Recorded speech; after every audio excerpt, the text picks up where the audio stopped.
Bandang alas 5:30 ngayong hapon, ilalabas ng International Criminal Court Appeals Chamber ang desisyon nito kaugnay sa apelang interim release ni dating Pangulong Rodrigo Roa Duterte na nahaharap sa kasong Crimes Against Humanity.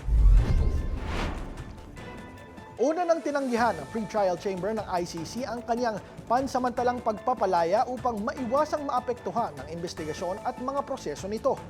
Tinanggihan din dati ng ICC ang argumento ng kampo ng dating Pangulo na maaaring makaapekto ang trial sa kanyang kalusugan.